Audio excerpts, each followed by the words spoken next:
Hey everybody, it's Nerdican. I'm doing a review of Punisher number 11 by Matthew Rosenberg. Now, I have put a screenshot on up here that is of the review posted by Comic Crusader. Now, Comic Crusader is a little up and down. They posted last year a very, very, very false and slanderous article last year, but they were good enough to take it down.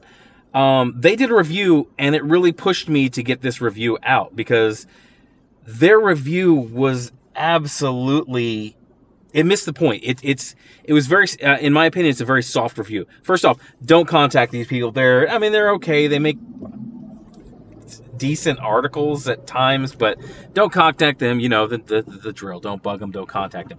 But they gave that comic book a 3 out of 5. That comic book is easily a 2, probably a 2 or a 1 out of 10. 3 out of 5, you buy it.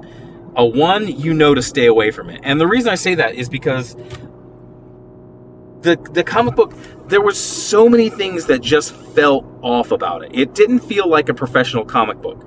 And part of it, I thought it was Matthew Rosenberg. Now, I'm not a big fan of Matthew Rosenberg.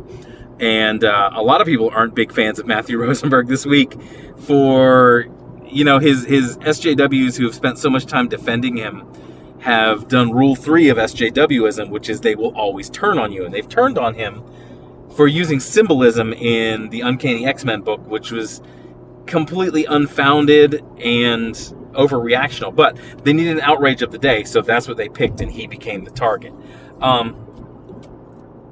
I'll do another video on that some other time, but I thought the first time I read it, I thought it was because of Matthew Rosenberg. And the more I thought about it and kind of stewed on it, I didn't have a chance to make a video right away of it, and that's a good thing. The more I thought about it, I came to the conclusion that it wasn't really, he wasn't the problem with the comic book. The problem was everybody who should be watching out to make sure that this is a coherent story that flows well is asleep at the wheel at Marvel, and that has so much to do with the problem at Marvel right now. Oh wow, I'm on the road. I'm looking at the new Chevy Blazer, and the new Chevy Blazer actually looks pretty good. But anyway, I digress. But yeah, it shows that a lot of the people who should be checking and making sure that these comic books come out better, they're not really doing their job, and that's where this comic book fell down. There's a lot of really weird character models of Frank Castle. They don't fit. Sometimes he's bald. Sometimes he has short blonde hair. He's wearing a variation of a Hydra uniform that has his Punisher symbol spray painted over it, but you can't really tell because it's done in such a weird font and it's done so small you can't tell that that's what it's meant to be. There's a glaring grammatical error when Baron Zemo is making an announcement to, I guess, his entire country. He has a loudspeaker for his entire country. Just a glaring grammatical error that somebody should have caught. And then even when you get to Baron Zemo, he's written as sort of a tin pot dictator, and that's not who Baron Zemo is. Baron Zemo is sort of in the beginning he was like your typical mad scientist, evil scientist, and that's what he is. He's an evil scientist, evil engineer. They kind of write him as this cutesy dictator, CEO type person in this one. So an editor should have seen that and said, "Hey, this is not Baron Zemo. You're writing somebody else," and should have corrected that. So a lot of the things at Marvel that's indicative, and that's really what's making Marvel suck right now in 2019, is a lot of the people who I feel should be at the wheel steering this ship properly and steering it in the direction of making good comic books, whether they're ideologues or they have some other agenda in the industry, they're not doing what they're supposed to be doing. They're not doing their jobs, and it's making the comic books suffer. The art was hit or miss. The art was I don't know what was going on with the art. It's a good artist. I like the art, but there's times where Frank Castle, you can't tell that that's Frank Castle, and other times you can't tell that Jigsaw is Jigsaw. And it just, as a comic book, it really just does not work.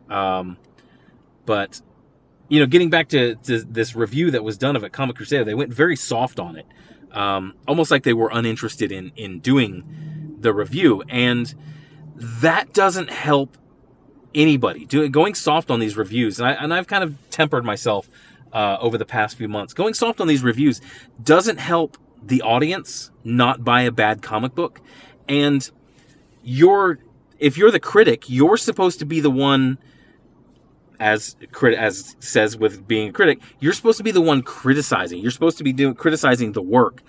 When you just give it a pass and you just give it a little pat on the head and say, good comic book, you're not doing the industry, or you're not doing the fan, the buyer, any favors. You're really eroding your own credibility as a journalist, especially a comic book journalist, when a lot of them do it like Bleeding Cool, Rich Johnson.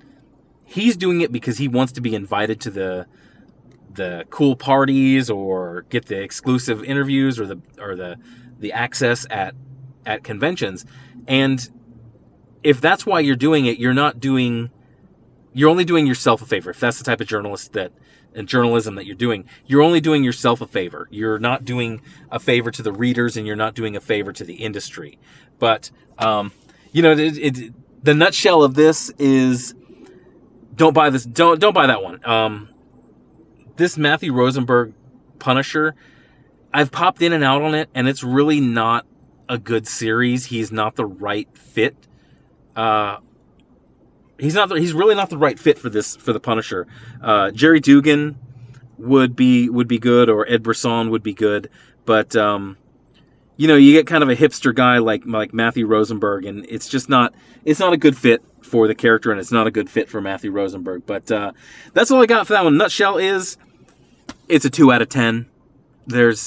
It's an okay, like I said, paint by numbers action story, but so much of the actual production of the comic book was just so bad and weak that it's not worth the money. But anyway, that's all I got for this one. Hit a like, hit a subscribe, share this with any friends who you might think likes comic book reviews, and let me know in the comments what you think. Should I be doing, since not a whole lot of people are doing the comic book reviews, should I be increasing my comic book reviews, or should I be sticking with a little more of the comic book culture and the nerd culture? But let me know what you think, and I'll try to bring you more of that and maybe entertain you for 4 or 5 minutes. You know, I can't make that promise. I can try, but I can't promise to entertain you.